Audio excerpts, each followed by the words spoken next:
Hi, my name is Marquise Cabrera, and I'm the founder of RateMyFosterHome.com. Although our history is short-lived, because we just developed the product in March, I would argue that the development of such tool was necessary and rooted in human-centered design. Per having a conversation with the CEO of Youth Villages, Patrick Lawler, who runs an amazing child welfare services agency, having a conversation with Rick Barth, who's the dean of the School of Social Work at Maryland, and speaking with Andrew Bridges, who's a successful foster youth that graduated from Harvard Law School.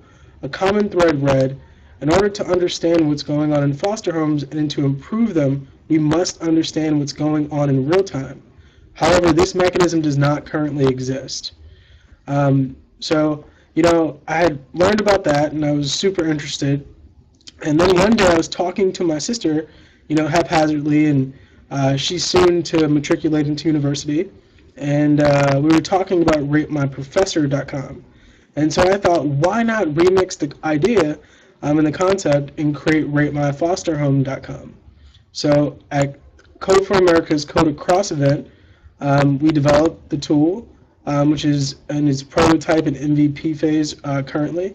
And we've gotten a tremendous amount of positive feedback and some critical feedback as well from foster parents who don't want to be blackballed. And we don't want those foster parents to be blackballed. The idea is to provide extra communication and have this serve as a communication tool. So a use case would be a social worker goes to visit a foster home, and the foster, while she's talking to the foster youth, the foster mom rates it using the NPS system. So would you recommend your being a foster parent to this foster child to a friend of yours looking to foster parent on a scale of 1 through 10? And then there's an open-ended feedback as to why that answer was provided. And then while the social worker converses with the parent, the youth rates the foster home on the same using the same NPS system.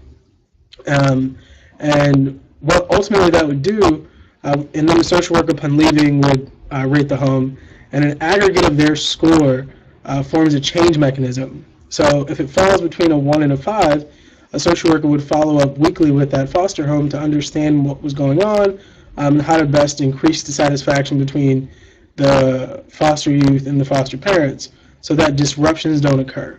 And a foster youth is not forced to leave that home because behavioral issues are not diagnosed in real time. So with that said, that's RateMyFosterHome.com. The implications of said product are tremendous. We could ultimately increase adoptions, thereby decreasing the number of kids that age out of foster care by helping foster parents and foster youth get along. And in doing so, understanding how to increase customer satisfaction between these two parties would be game-changing and ultimately allow foster youth to have a voice in the process in real time. That would glean insights that would be super, super beneficial, in addition to weeding out foster parents that abuse foster kids.